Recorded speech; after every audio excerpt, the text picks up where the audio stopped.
Hi hello friends, welcome back to our channel. இன்னி வீடியோவில் என்ன பார்க்க போகிறோன்னு பார்த்தோம்னா, இங்கே லால்குடியில் நெக்ஸ்ட் மெட்ரிகுலேஷன் ஸ்கூல் இருக்குங்க. அதோட அப்ளிகேஷன் ஃபார்ம் தான் நீங்கள் பார்த்துட்ருக்கீங்க.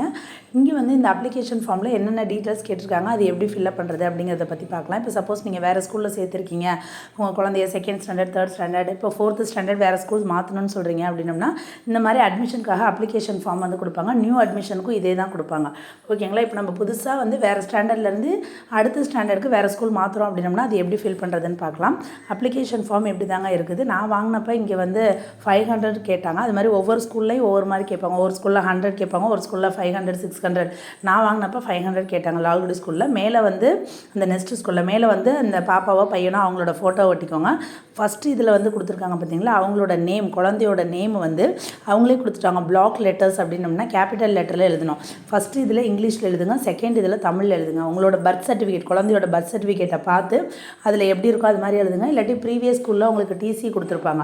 டிசிலையுமே நம்ம பர்த் சர்டிஃபிகேட்டில் என்ன இருக்கோ அதை தான் வந்து கொடுப்போம். அதனால் பர்த் சர்டிஃபிகேட், டிசி இதில் எல்லாமே காமனாக இருக்க மாதிரி பார்த்துக்கோங்க. செகண்ட் ஒன்னில் டேட் ஆஃப் பர்த்ன்னு இருக்குது பாருங்கள். டேட்டு, மந்த்து, இயர், என்ன டேட்டு என்ன மந்த்னா ஃபார் எக்ஸாம்பிள் ஜூன் மாதம் பிறந்திருக்காங்கன்னா 06ன்னு போடுங்க. ஓகேங்களா? அதுக்கடுத்து மேலா ஃபீமேலா அதுக்கு நேராக டிக் பண்ணிக்கோங்க. ஃபோர்த் ஒன் வந்து நேஷ்னாலிட்டி இந்தியன், ரிலீஜன் வந்து நீங்கள் ஹிந்து, முஸ்லீம், கிறிஸ்டின் அது மாதிரி என்ன ரிலீஜனோ அது.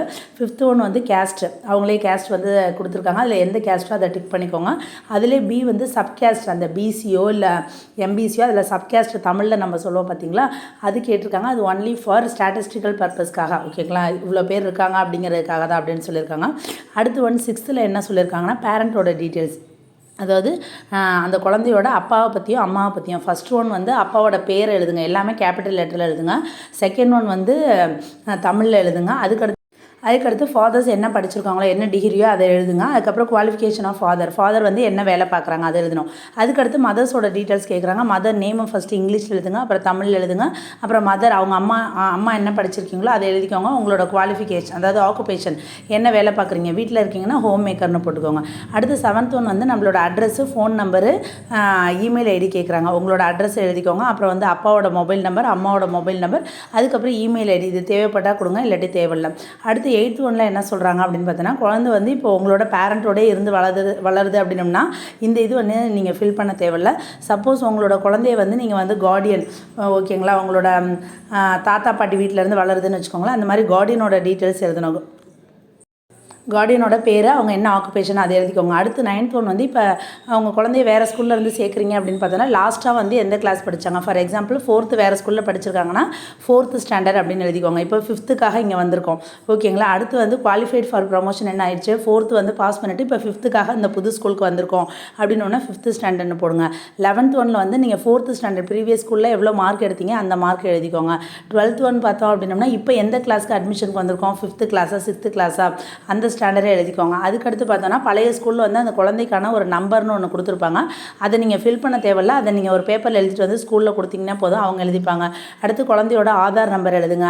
அப்புறம் 14th வந்து நீங்கள் ப்ரீவியஸ் ஸ்கூலில் குழந்தை வந்து என்ன இதில் படித்தாங்க, மெட்ரிக்கா, சிபிஎஸ்சியா, அந்த மாதிரி ஸ்டேட் போர்ட் சிலபஸாக என்ன சிலபஸில் படித்தாங்க. 15th ஒன் வந்து குழந்தையோட மதர் டங் என்ன, தமிழ் அப்படிங்கிறத எழுதிக்கோங்க. 16th ஒன் வந்து குழந்தைக்கு வந்து என்ன பர்சனல் மார்க்ஸ் ஆஃப் ஐடென்டிஃபிகேஷன் அப்படின்னோம்னா, குழந்தைக்கு ஏதாவது மச்சம் வந்து நமக்கு கையில், காலில், தலையில் ஏதாவது டக்குன்னு தெரிகிற மாதிரி உள்ளது, அவங்களோட இந்த குழந்தை தான் இவங்க அப்படின்னு சொல்கிறதுக்காக பர்சனல் மார்க்ஸ் என்ன இருக்கோ அதை எழுதிக்கோங்க. இது என்ன 10th பப்ளிக் எழுதுகிறப்ப யூஸ்ஃபுல்லாக இருக்கும். அதுக்காக தான் இதை வந்து இப்போலேருந்து கேட்க ஆரம்பிக்கிறாங்க. அதுக்கடுத்து கீழே பார்த்தோம்னா இப்போ மேலே சொன்ன இந்த 16th இதுவும் பார்த்தோம் அப்படின்னம்னா, அதாவது எல்கேஜிலேருந்து 10th வரைக்கும். ஓகேங்களா? அடுத்து 11th 12th வரணும் அப்படின்னம்னா நீங்கள் வந்து குரூப் 1, குரூப் 2, குரூப் 3ன்னு இருக்கும். எந்த குரூப் வேணும் அப்படிங்கிறத அவங்க தனியாக வந்து கேட்டகரைஸ் பண்ணியிருக்காங்க. குரூப் 1, 2, 3 அதில் என்ன குரூப் வேணுமோ அதை வந்து நீங்கள் பார்த்துக்கோங்க.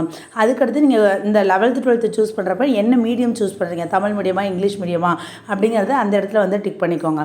ஓகேங்களா? இதெல்லாம் வந்து ஒன்லி வந்து 11th 12th மட்டும்தான் இந்த இது கேட்குறாங்க. நீங்கள் 10th வரைக்கும் தான் இருக்கீங்க அப்படின்னோம்னா இந்த இதை நம்ம எதுவுமே ஃபில் பண்ண தேவையில்லை. அதுக்கடுத்து கீழே என்ன கொடுத்துருக்காங்க, declaration by the parent or guardian. ஓகேங்களா? இப்போ நம்ம ஸ்கூலில் இந்த அட்மிஷன் ஃபார்மை எடுத்துகிட்டு போகிறப்ப நம்ம டிக்ளரேஷன் கொடுக்குற மாரி சொன்ன கருத்துக்கள் எல்லாமே கரெக்டு தான் அப்படிங்கிற மாதிரி சொல்கிறதுக்காக அதை வந்து கொடுத்துருக்காங்க.